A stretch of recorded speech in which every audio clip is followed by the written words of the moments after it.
The Straw Hat Pirates had sailed through dangerous waters and climbed impossible currents to reach the legendary Sky Island, a mysterious land floating high above the clouds. As their ship, the Going Merry, landed softly on the fluffy white sea of clouds, the crew couldn't believe their eyes. They were standing on actual clouds that held their weight like solid ground. Their excitement was short-lived as they soon discovered this. Beautiful Skyworld was ruled by a cruel man named Enel, who called himself a god because of his terrifying lightning powers. With his long earlobes and golden staff, Enel could summon thunderbolts from the sky and move as fast as lightning itself. He had for powerful priests who enforced his rule through deadly games called ordeals. The first challenge came from Gadatsu and his ball ordeal. The round priest controlled massive iron balls that rolled unpredictably through the cloud forest.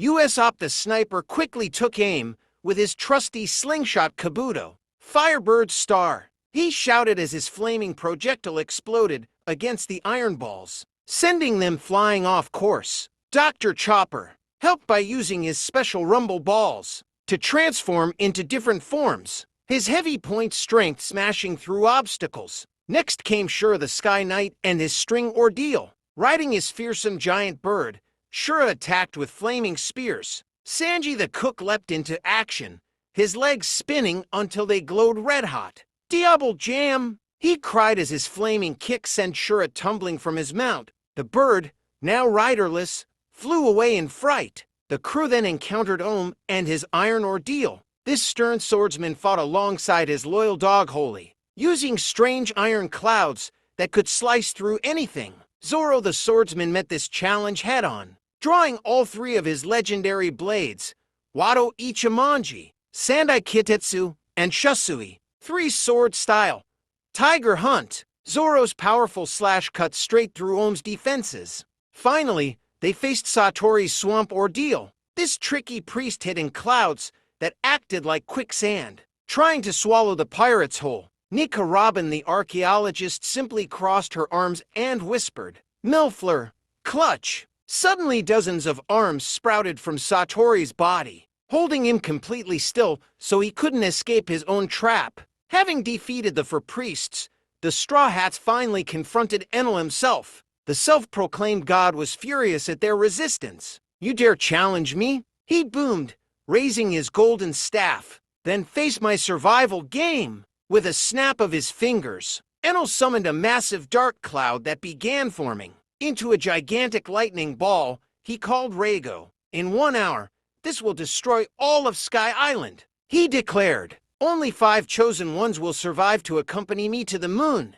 To make things worse, Enel released hundreds of electrified iron balls that began hunting down everyone on the island. The Straw Hats scattered to survive. Navigator Nami used her weather knowledge and climatact staff to create cover in the clouds. Thunderbolt Tempo, she called, using her own smaller lightning attacks to divert the deadly balls. Meanwhile, the brave Shandian warrior Wiper made a desperate attack on Enel using a powerful but dangerous weapon called a rejectile. "For my people," he screamed as the explosion sent Enel flying. But the lightning god simply stood back up, healing his wounds with electricity. "Pathetic," he sneered. During the chaos, Luffy found himself falling into the mouth of Nola, a gigantic snake that roamed the island. Inside the snake's dark belly, his hands touched something cold and metallic, a massive golden hammer. Luffy realized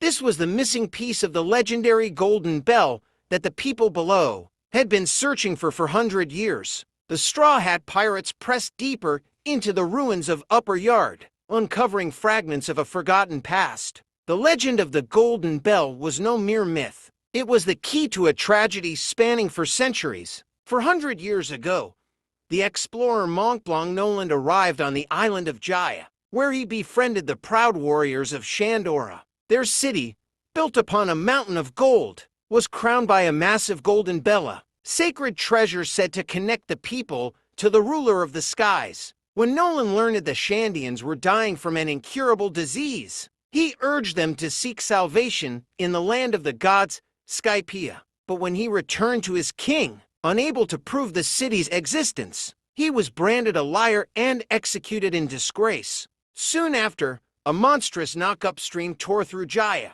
hurling a portion of the island including the Golden Bell into the sky. The displaced Shandians clashed with Skypiea's native angels in a brutal war for their stolen homeland. The conflict raged for generations, even after the fall of the original god, Ganfall, and the rise of Enel, who crushed all resistance with his lightning. As Luffy and his crew pieced together the truth, they found Nolan's final promise carved into the ruins. We will ring the golden bell, its chime will tell you we are here in the sky. Now, with Enel's wrath threatening to erase all traces of history, the Shandian warrior Wiper led a desperate assault. Though outmatched by Enel's divine power, the spirit of Kalgar, Nolan's old friend, seemed to whisper through the clouds, light the fire of Shandora once more. And when Luffy's final punch sent Enel crashing through the ruins, the golden bell was finally freed. Its long silent voice rang out across the heavens, startling the Marines below,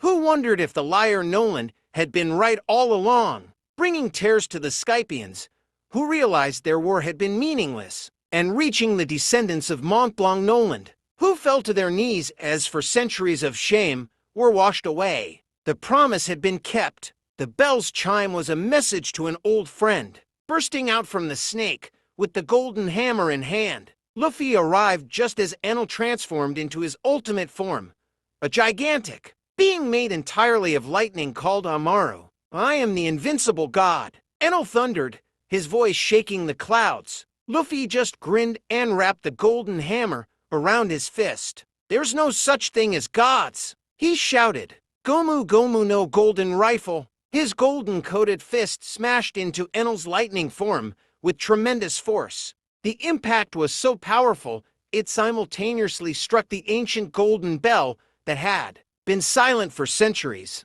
Dong! The deep, beautiful sound echoed across the sky and all the way down to the blue seas below. On the island of Jaya, a man named Cricket fell to his knees in tears. After 400 years, the golden bell was finally ringing, proving his ancestors' stories true. Defeated and humiliated, Enel limped to his flying ship, the Ark Maxim. If I can't rule here, I'll go to the moon, he declared before shooting skyward in a bolt of lightning, never to be seen again. With their cruel ruler gone, the people of Sky Island celebrated their freedom. The Straw Hats joined in the festivities. Zoro and Sanji argued while bandaging each other's wounds. Usopp told exaggerated tales of his bravery. Chopper happily treated the injured. Robin studied ancient texts with a smile. Nami calculated the value of their newfound treasures, and Luffy, well, Luffy was already fast asleep with a belly full of meat. As the Going Merry set sail once more,